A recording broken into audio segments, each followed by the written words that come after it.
The outer reach assembly point stretched across the darkness of space like a city of stars, and hundreds of warships from dozens of alien species hovered in perfect formation with their hulls gleaming under the light of distant suns. But among all these magnificent vessels sat one ship that looked completely out of place.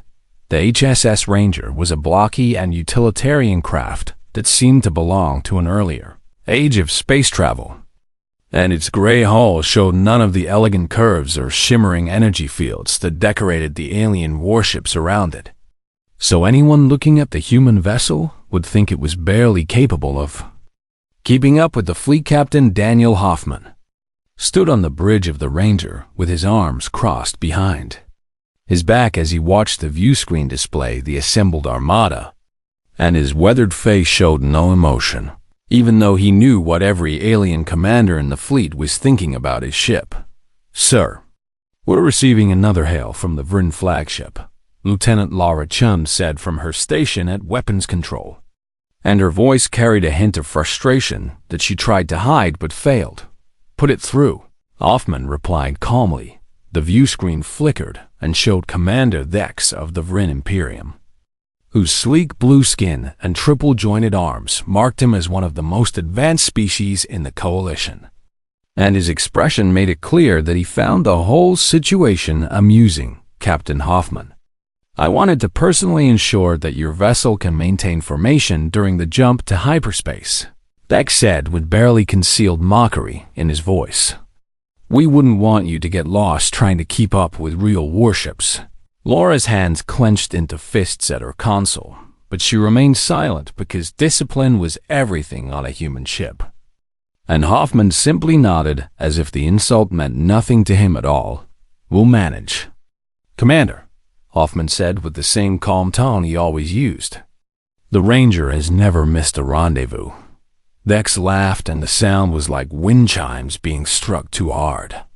Then he cut the transmission without another word because he had made his point and didn't need to waste more time on inferior humans. Commander Kevin Martinez turned from his position at the first officer's station and looked at his captain with concern in his dark eyes, because even though he understood the strategy they were following, watching his species be mocked still hurt.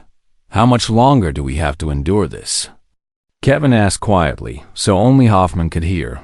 "Until the moment we don't," Hoffman replied, and allowed himself the smallest smile. The Fleet Command Center sent out the signal for all ships to prepare for the strategic briefing.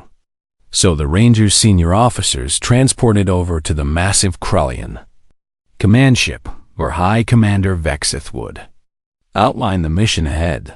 The briefing chamber was enormous and filled with representatives from every species in the Coalition, and the air hummed with dozens of different languages being translated in real time by the Universal Communication System. But when Captain Hoffman entered with Laura and Kevin behind him, the room grew noticeably quieter, as if everyone wanted to see what the humans would do. High Commander Vexith stood at the center of the chamber on a raised platform that made his already impressive height even more imposing, and his forearms gestured at the holographic star map that floated above everyone's heads, while his crimson scales reflected the light from the tactical displays. "The Syndicate has been raiding colony worlds in the outer systems for 3 months," Vexith announced in a voice that resonated like thunder. "Our intelligence indicates they have a base of operations in the Kepler sector, and this fleet will eliminate that threat once and for all." The holographic display zoomed in on the Kepler sector and showed a dense field of asteroids surrounded by areas of space that would interfere with most sensor systems, which meant the Syndicate had chosen their hiding place, while Vexith began assigning positions to each species fleet contingent. And he placed the most advanced warships at the vanguard, where they would make first contact with any enemy forces, while other vessels were assigned to flanking positions or support roles based on their capabilities. When Vexith finally addressed the human delegation, his tone changed to something that sounded almost apologetic, as if he regretted having to include them at all. The human vessel Ranger will take position at the rear guard, Vexeth declared. Your role will be support logistics and rescue operations if needed. It was the kindest way possible to say that the humans were not expected to actually fight. And several alien commanders made no effort to hide their amusement at the assignment, because everyone in the chamber believed that humanity had been allowed into the coalition out of politeness rather than capability. Laura started to object, but Hoffman placed a hand on her shoulder and gave a slight shake of his head. So she bit back her words and simply glared at the assembled alien commanders who thought humans were nothing more than primitive children playing at war. The briefing continued for another hour with detailed tactical plans and contingency protocols being discussed. But the humans were barely mentioned again, except when one Seraphim delegate questioned why Earth had been invited to join the coalition at all if they couldn't contribute meaningful military strength. Hoffman endured it all with the patience of someone who had faced far worse than mere words.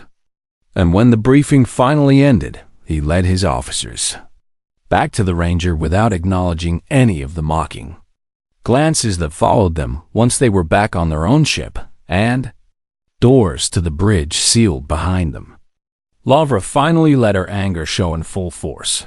They treat us like we're worthless, she said while pacing back and forth.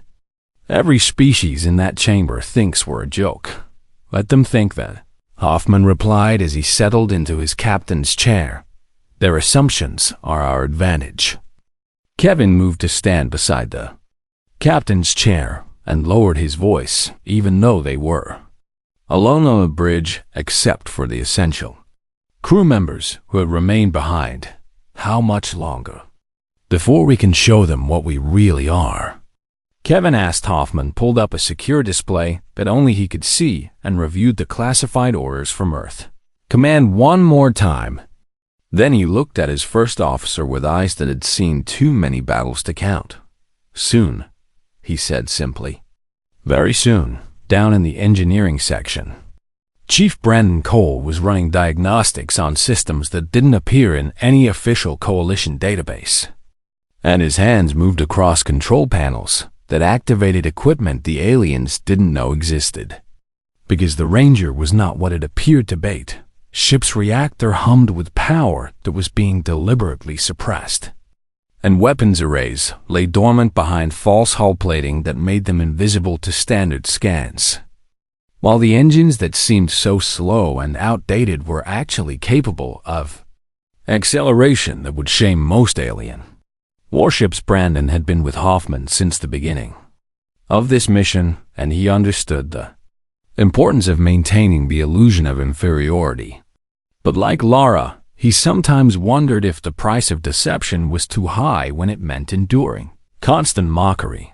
The communications officer called down to engineering with a message from Fleet Command, and Brandon acknowledged it before returning his attention to the reactor monitoring systems, because everything had to be ready when the moment came up on the bridge. Hoffman opened a channel to address his entire crew over the ship's internal communication system, and his voice carried the weight of command that had earned him the loyalty of every person serving under him. All hands. This is the captain, he began. In a few hours, we will jump to hyperspace with the coalition fleet. And when we arrive at the Kepler sector, we will face an enemy that has been raiding innocent colonies for months. He paused to let his words sink in before continuing with the part that mattered most. The other species think we are weak. Hoffman said, they think our ship is slow and our weapons are inferior. And they have assigned us to the rear of the formation because they believe we cannot fight. Another pause. And this time, Hoffman allowed steel to enter his voice. When the time comes, we will show them what humans can do, he declared. We will show them that Earth does not send weaklings into space. And we will remind the galaxy that humanity has survived everything our own world could throw at us. So we will certainly survive anything the Syndicate can do. The crew responded with a roar of approval that echoed through every deck of the ship. And Hoffman allowed himself to feel pride in these men and women who had endured mockery and insult. Without breaking discipline, the fleet began its jump to hyperspace with the most advanced ships, creating brilliant displays of light and energy as their drives activated. And one by one, the alien vessels disappeared into the swirling colors of faster-than-light travel until only the Ranger remained. The human ship's engines flared sluggishly, as if struggling to build up enough power for the jump. And anyone watching would shake their head at the primitive technology that humanity still relied on. But inside the ship, Kevin looked at his captain with a knowing expression. Maintaining the illusion until the end, Kevin said, "Always," Hoffman agreed. "Let them laugh while they can." The Ranger jumped to hyperspace, last and slowest, trailing behind a magnificent alien fleet like a child trying to keep up with adults. But Captain Daniel Hoffman sat in his command chair and watched the stars blur past with eyes that saw the future coming. They would laugh at the slow human shipwreck. 3 days passed as the Coalition fleet traveled through hyperspace toward the Kepler sector. And during that time, the mockery of the human ship continued. On almost every communication channel that the aliens thought were private, but which the Rangers' advanced systems monitored without difficulty, Laura ran combat drills with her weapons team twice per day, and every member of her crew could operate their stations blindfolded because human military training demanded perfection, even when others thought you were worthless. So the weapons department remained at peak readiness despite being assigned to support logistics. Kevin spent his time reviewing intelligence reports about the syndicate that had been shared with all Coalition vessels. And something about the data bothered him in a way he couldn't quite identify at first. But then patterns began to emerge that suggested the intelligence might be incomplete or deliberately misleading. Syndicate's last known position didn't match their projected intercept course. According to the tactical models that Kevin ran through the Rangers' computer systems, and the math simply didn't add up no matter how many times he checked his calculations. So he brought his concerns to Captain Hoffman in the privacy of the captain's ready room. "Sir, I think we're flying into a trap," Kevin said, while displaying his analysis on the wall screen. "The Syndicate should have moved their base by now if they knew we were coming. But the Coalition is proceeding as if the enemy will be exactly where our old intelligence says they should be." Hoffman studied the data with the careful attention he gave to everything that involved the safety of his crew. And after several minutes of silence, he nodded slowly because he saw the same patterns that Kevin had identified.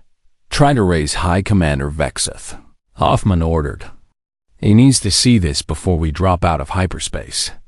The communication went through after a brief delay, and Vexeth's massive form appeared on the view screen with his 4 arms crossed in a gesture that humans had learned meant impatience among the Krellian species. "Captain Hoffman, I trust there is a good reason for this interruption," Vexeth said in a tone that suggested he doubted any human could have a good reason for anything. "Commander, we've identified discrepancies in the tactical projections," Hoffman explained while Kevin transmitted the analysis data to the Krellian flagship. "The Syndicate's position doesn't match their expected movement patterns, and we believe the fleet may be approaching an ambush rather than a simple intercept." Vexeth glanced at the data for perhaps 3 seconds before dismissing it with a wave of one hand, and his expression made it clear that he had no interest in human concerns about strategy. "Captain, strategic planning is well beyond your vessel's assignment parameters," Vexeth said with barely concealed condescension. "Please maintain your position at the rearguard and leave tactical decisions to those with appropriate experience." The transmission ended before Hoffman could respond, and Laura slammed her fist on her console, hard enough to make the other bridge crew members jump in surprise. "He didn't even look at the analysis," she said with fury in her voice. "We show them proof that something is wrong, and they dismiss it because we're human. They'll learn." Hoffman said quietly.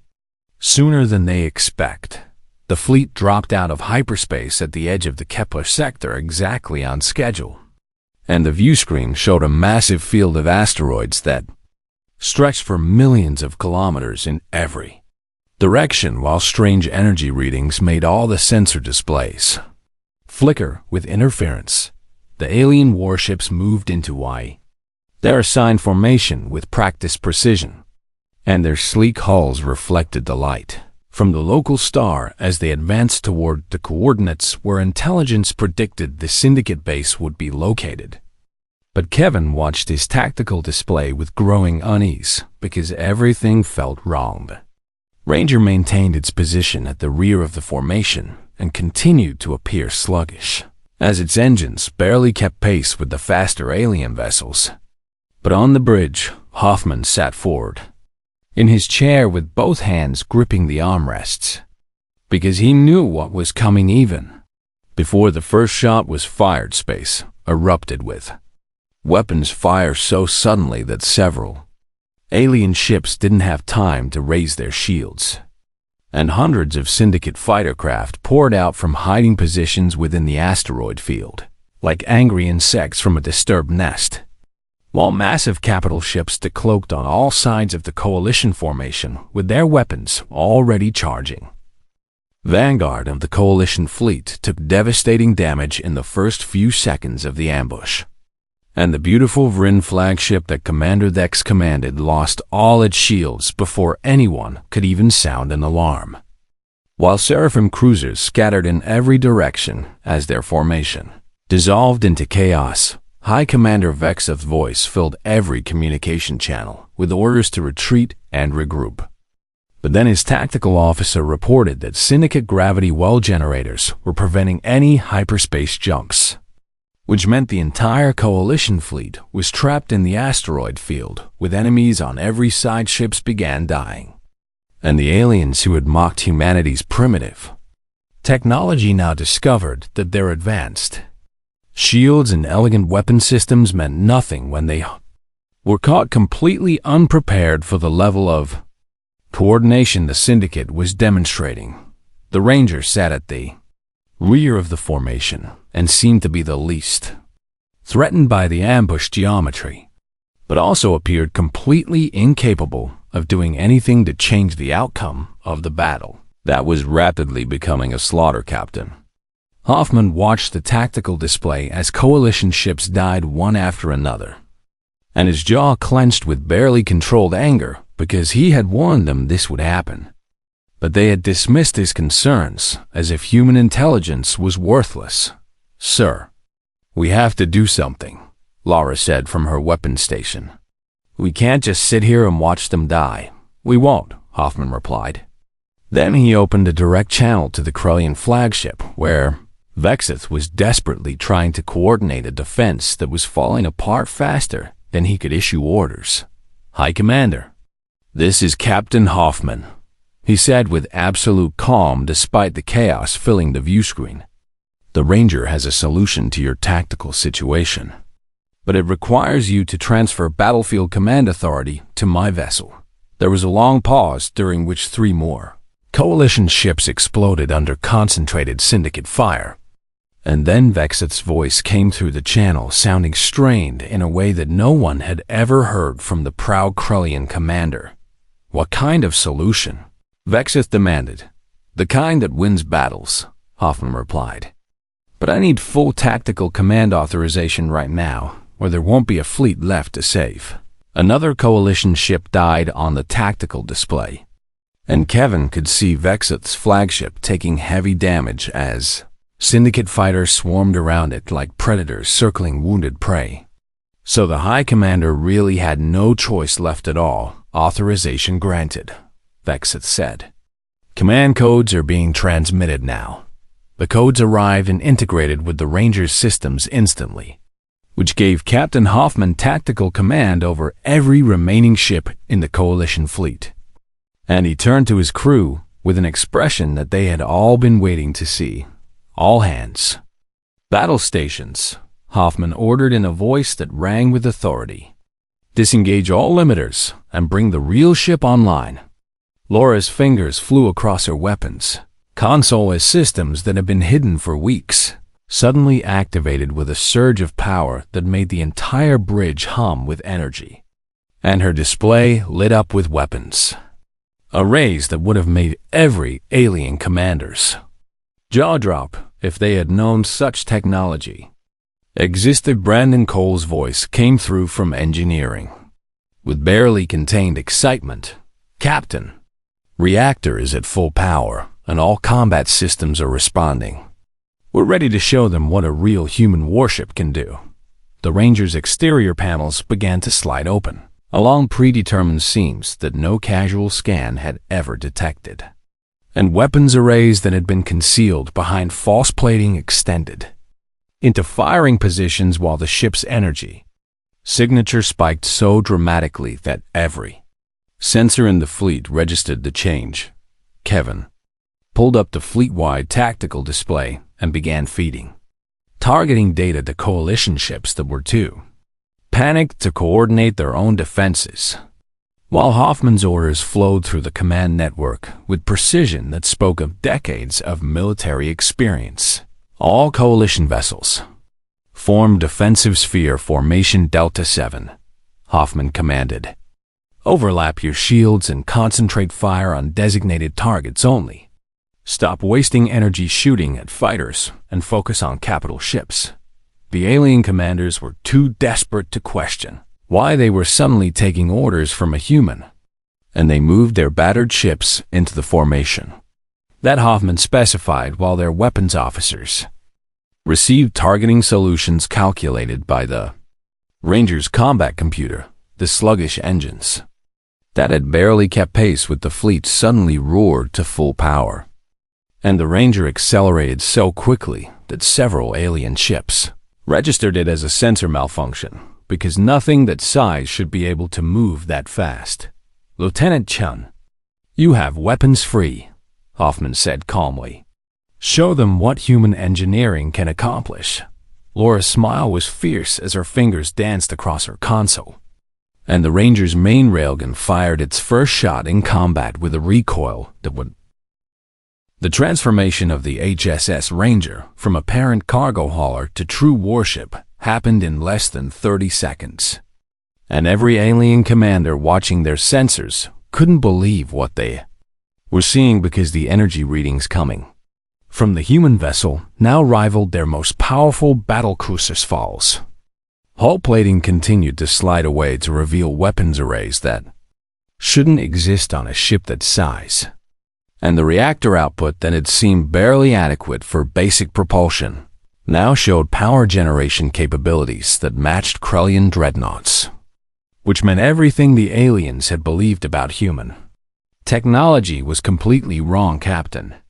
Hoffman sat in his command chair with both hands on the armrests as tactical data from across the entire battlefield flowed through his neural interface, and his eyes tracked dozens of ship positions simultaneously, while his mind calculated firing solutions and defensive patterns faster than most computer systems could manage. Commander Martinez, transmit formation pattern Sigma 3 to all coalition vessels, Hoffman ordered.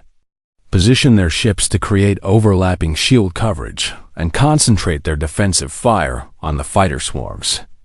Kevin's fingers moved across his console with practiced efficiency as he coordinated the movements of ships from a dozen different species who had never trained together, but who now followed human tactical command without question, because desperation made believers out of skeptics. The coalition ships that had been scattered and dying began to move into a tight defensive sphere that made it much harder for Syndicate fighters to find weak points in their shields. And the concentrated defensive fire that Hoffman coordinated started turning the tide against the swarms of small craft that had been overwhelming individual vessels. Laura Chun sat at her weapons station with a fierce smile on her face as targeting data flowed across her displays faster than any alien weapons officer could process. But her human brain, with its pattern recognition abilities and split-second decision-making, turned the raw data into devastating accuracy. Targeting Syndicate escort cruiser on Vector 27 Mark IV, Lavra announced, firing main railgun. The Ranger's primary weapon fired with a recoil that would have destroyed the mounting systems on most alien ships. But human engineering had designed every component to withstand forces that seemed impossible. And the magnetically accelerated projectile crossed 20,000 kilometers in the time it took to blink the Syndicate. Cruiser's shields flickered and died under the kinetic impact. Then the hull crumpled as the projectile punched completely through the vessel before continuing on to strike an asteroid beyond with enough force to shatter it into fragments. Direct hit, Laura reported with satisfaction. Target destroyed. Acquire next target, Hoffman ordered without taking his eyes off the tactical display. Focus on ships threatening the Vrin flagship. 3 Syndicate destroyers had surrounded Commander Thex's damaged vessel and were pounding it with concentrated fire. And the beautiful ship that had seemed so advanced just days ago was now barely holding together under the assault. But then the Ranger appeared between the destroyers and their target with a speed that defied physics. The human ship's point defense systems activated with a precision that made alien computer targeting look primitive by comparison, and hundreds of small railgun turrets tracked incoming fire with reaction times measured in microseconds before destroying missiles and energy bolts that would have finished off the Vrin flagship. Brandon Cole's voice came through from engineering with an update that made everyone on the bridge smile. Captain, I've rerouted power from non-essential systems, and we now have 40% over normal combat capacity, which means we can maintain this level of operations for at least 6 hours before needing to cool the reactor. Well done, Chief, Hoffman replied. Keep me informed if anything changes.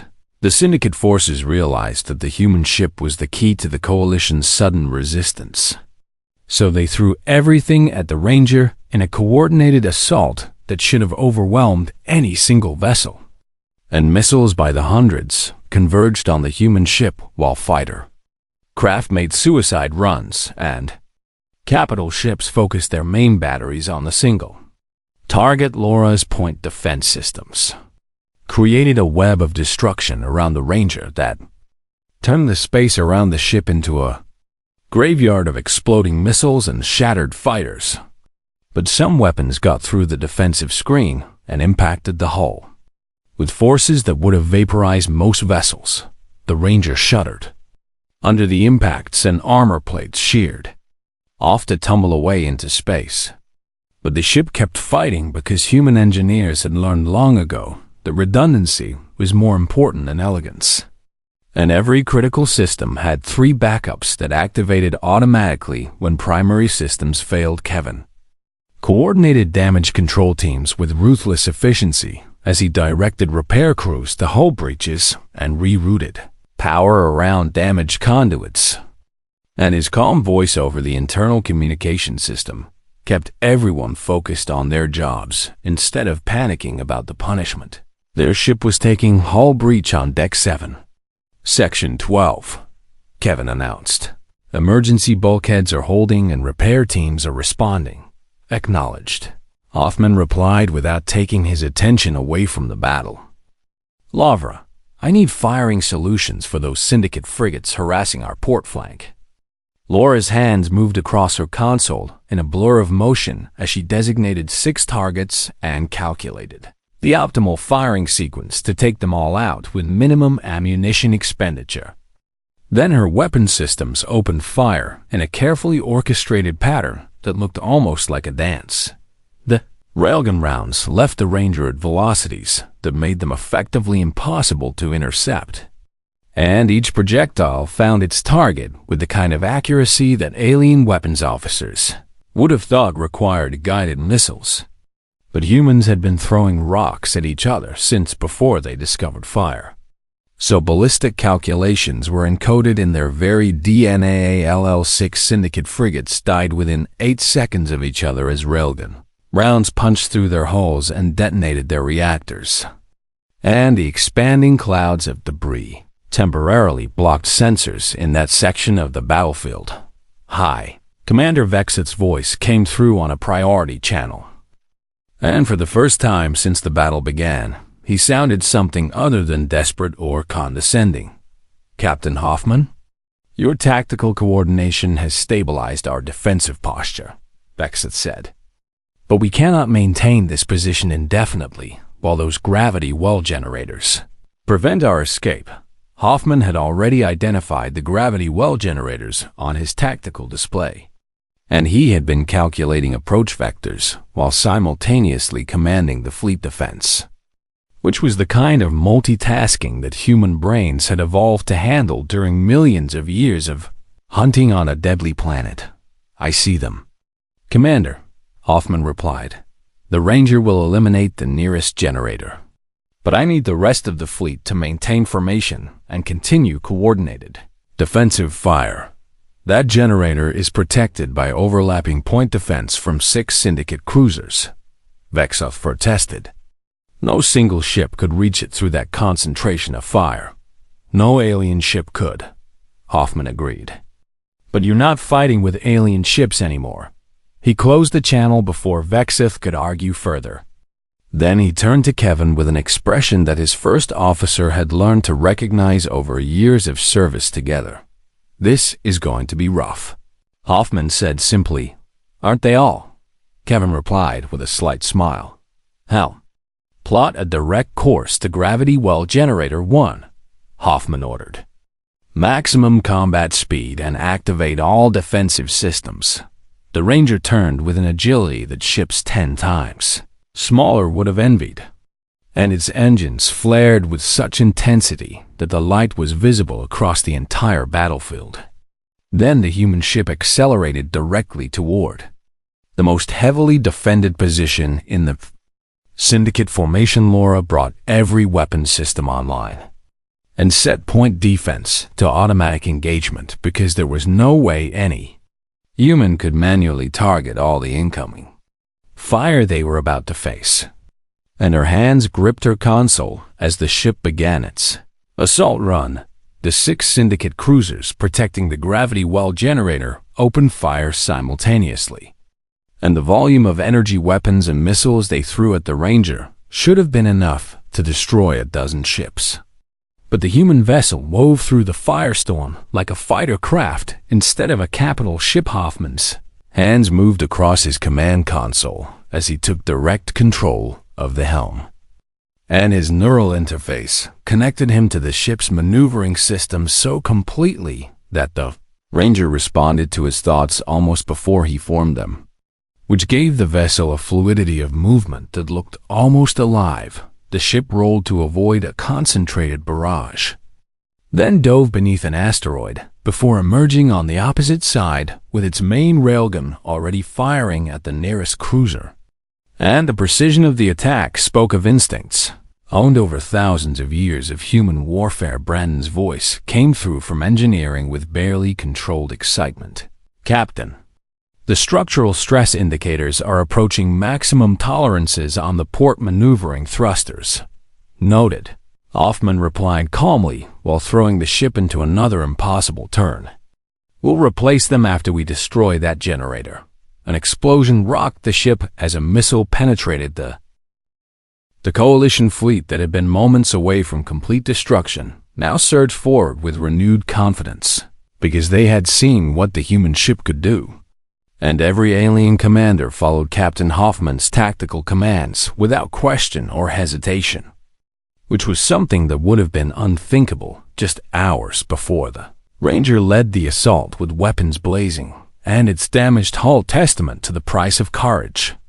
And Lara Chun's targeting systems picked off Syndicate vessels with a precision that made alien weapons officers question everything they thought they knew about ballistic warfare. Commander Kevin Martinez coordinated the Coalition ships into attack formations that maximized their combined firepower while minimizing their exposure to enemy fire.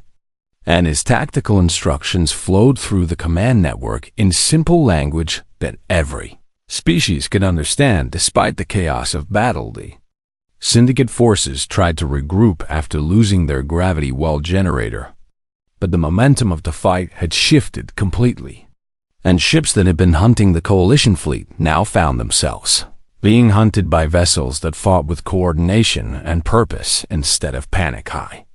Commander Vexith's damaged flagship moved into formation alongside the Ranger, and the proud Krullian commander opened a direct channel to Captain Hoffman with words that showed how much had changed in just a few minutes. "Captain, the Vrin Imperium owes humanity a debt," Vexith said. "Your ship has saved my fleet. We're not finished yet." "Commander," Hoffman replied while watching his tactical display, "the Syndicate still has a carrier vessel launching firecraft, and until we eliminate it, they can sustain this assault indefinitely." Vexith pulled up his own tactical data and located the carrier deep within the asteroid field, where it was protected by the densest concentration of rocks and debris in the entire sector, and multiple escort ships surrounded it in overlapping defensive positions that made any direct approach essentially suicide. "That position is unassailable," Vexith said with certainty.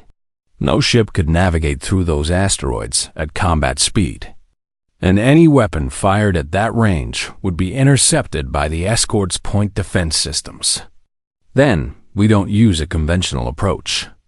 Hoffman said calmly he brought Laura into the tactical discussion by sharing his command display with her weapon station, and together they studied the asteroid field that protected the Syndicate carrier while calculating vectors and gravitational effects with the kind of mathematical precision that humans had developed through centuries of space exploration. Laura's eyes widened as she understood what her captain was suggesting, and her first reaction was to check her calculations 3 times, because what Hoffman wanted to do violated every conventional understanding of ballistic warfare. "Sir, the shot you're proposing would require the railgun round to ricochet off 8 separate asteroids," Laura said carefully. "The margin for error is effectively 0, and if any single bounce is off by even a fraction of a degree, the projectile will miss the target completely." "Can you make the shot?" Hoffman asked simply. Laura looked at her targeting computer and ran the calculations one more time while factoring in the gravitational effects of each asteroid and the rotational velocities of the rocks themselves. Then she considered the slight degradation in the Ranger's railgun barrel from the sustained firing they had already done. And finally, she thought about the fact that hundreds of lives depended on whether this impossible shot succeeded. "Yes, sir," she said with absolute confidence. "I can make the shot." Hoffman nodded once because he had never doubted his weapons officer's abilities. Then, he opened a fleet-wide channel so every Coalition ship could hear what was about to happen. "All vessels, cease fire and hold position," Hoffman ordered. "The Ranger is taking a shot at the carrier, and I need clear sensor data for targeting calculations." The entire battlefield fell into an eerie quiet as Coalition ships stopped firing and Syndicate forces paused in confusion at the sudden change in tactics. And for a moment, the only sounds in space were the background radiation of exploded ships and the hum of active reactors. Laura's hands moved across her weapons console with the careful precision of a surgeon as she loaded the targeting solution into the railgun's firing computer. And every number had to be perfect because there would be no second chance at a shot this difficult. The main railgun rotated on its mounting to an angle that seemed wrong to anyone watching, and it pointed at an asteroid that was nowhere near the Syndicate carrier, which made several alien commanders question whether the humans had finally lost their minds. Brandon Cole's voice came through from engineering. "Captain, I've diverted all available power to the railgun capacitors. You'll have one shot at maximum velocity before we need to cycle the charging system." "Understood," Hoffman replied, "Lavra, whenever you're ready." Lieutenant Lara Chun took a deep breath and let it out slowly while her finger hovered over the firing control. And she reviewed the calculations one final time before committing to the shot that would either destroy the enemy carrier or waste their only opportunity to end this battle firing. She announced the railgun discharged, with a recoil that made the entire ship shudder, and the magnetically accelerated projectile left the barrel at a velocity that approached a significant fraction of light speed, which gave it kinetic energy equivalent to a small nuclear weapon. The projectile struck the first asteroid at exactly the angle Lara had calculated, and instead of punching through the rock, it glanced off the surface with a shower of debris that momentarily obscured the trajectory from every sensor in the fleet. 3 seconds later, the projectile emerged from the debris cloud on a new vector and struck the second asteroid with the same precision, and the ricochet sent it spinning toward the third target while alien commanders watched in disbelief. The physics involved in the shot were so complex that most species would have needed their most advanced computers to even attempt the calculations. But Lavra had done it in her head with assistance from the Ranger's targeting system, which spoke to the unique way human brains process spatial relationships and ballistic trajectories.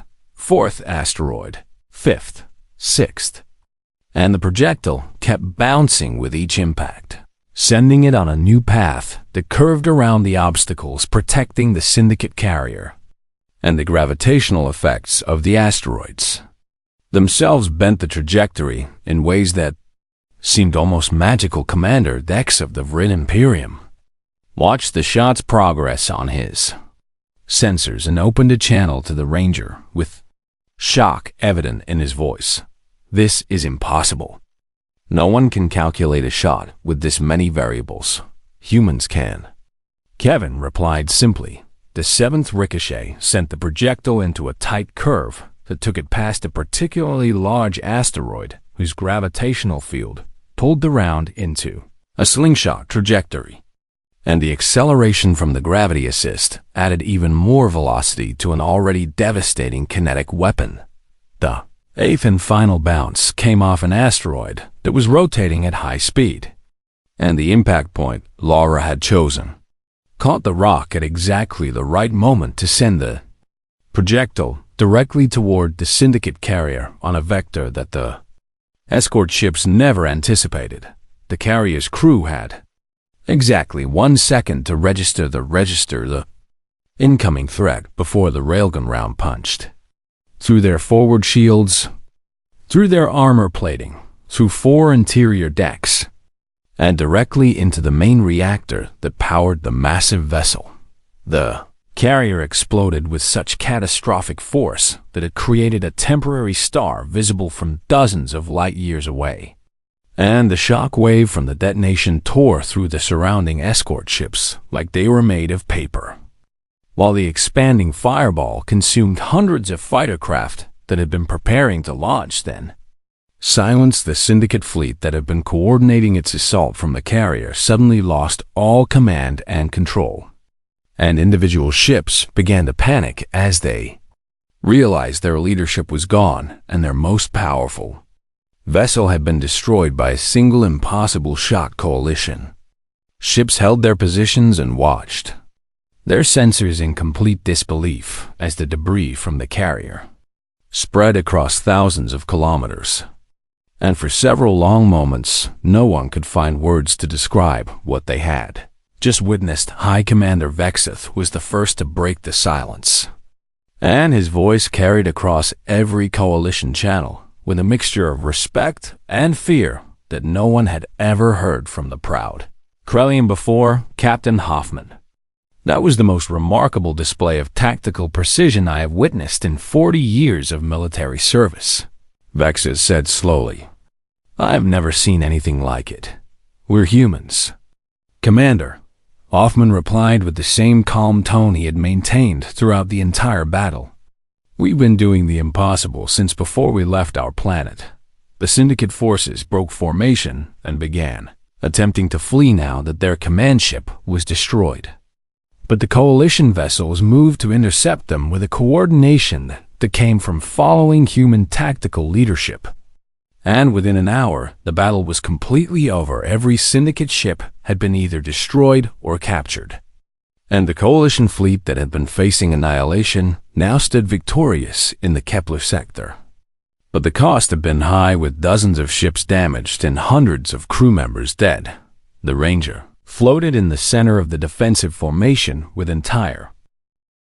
3 weeks passed between the battle at Kepler's edge and the Coalition fleet's return to the Outer Reach assembly point.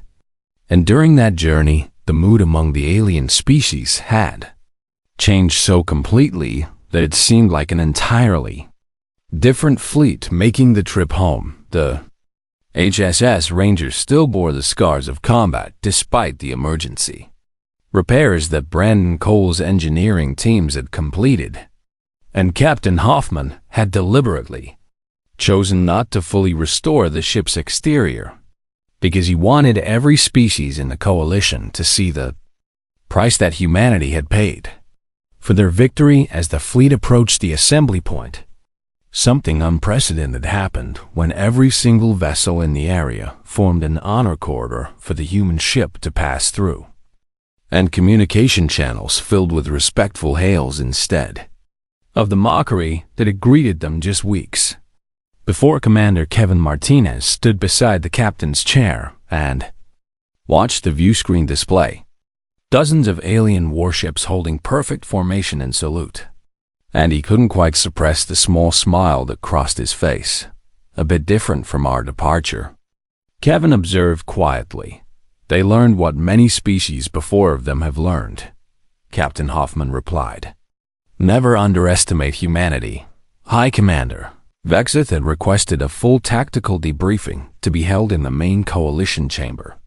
But this time, the summons came with a tone of respect that acknowledged human expertise rather than merely tolerating their presence. And when Hoffman arrived with Laura and Kevin, the assembled commanders stood in recognition. The chamber that had been filled with mockery during the initial briefing now held an atmosphere of serious attention, and every species representative focused completely on Captain Hoffman as he took his position at the primary tactical display. Vexeth gestured for Hoffman to begin, and the Krellian commander's forearms hung at his sides in a posture that humans had learned indicated deep respect among his people. Captain, please share your analysis of the engagement at Kepler's edge, Vexeth requested formally. The Coalition would benefit greatly from understanding human tactical methodology. Hoffman activated the holographic display and began walking the assembled commanders through the battle from a human strategic perspective. And he explained how the Syndicate's ambush had been predictable based on their previous raid patterns, which was information that Coalition intelligence had possessed but failed to properly analyze. He discussed the importance of maintaining formation discipline under fire and how panic was often more dangerous than enemy weapons. Then he detailed the decision to eliminate the gravity well generator as the key to regaining tactical initiative. Several alien commanders had questions about how the Ranger had hidden its true capabilities, and Hoffman provided careful answers that explained human philosophy without revealing everything about Earth's military technology. Human ships are designed with redundancy and durability as primary factors, Hoffman explained.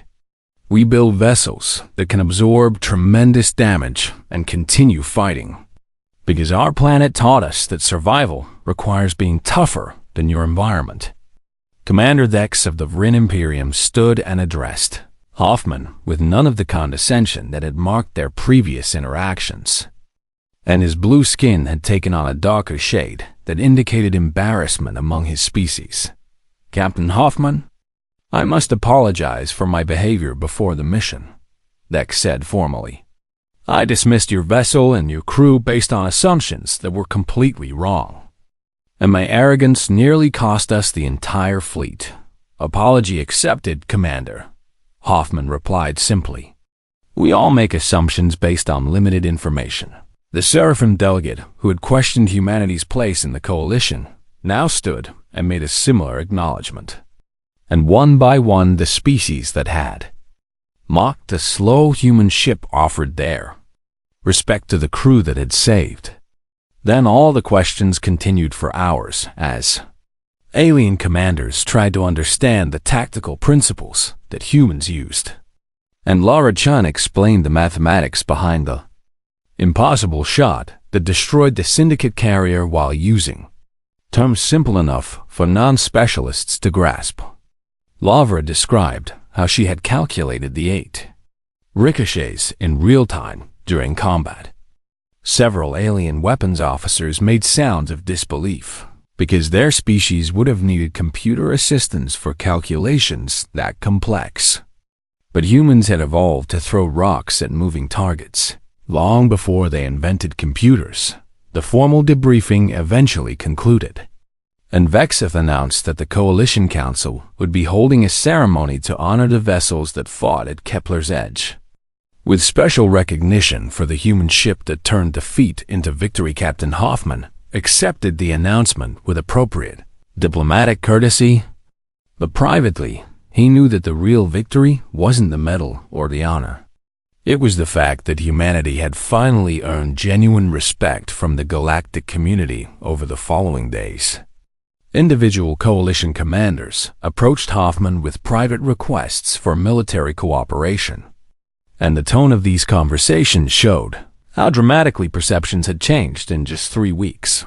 Vexith requested human tactical advisors to help train Krellian fleet commanders in adaptive combat strategies, and he offered technology exchanges that would have been unthinkable before the battle commander, Dex, asked if human engineers could review Vryn ship designs to improve their durability. And he admitted that his species had focused too much on speed and elegance at the expense of practical survivability.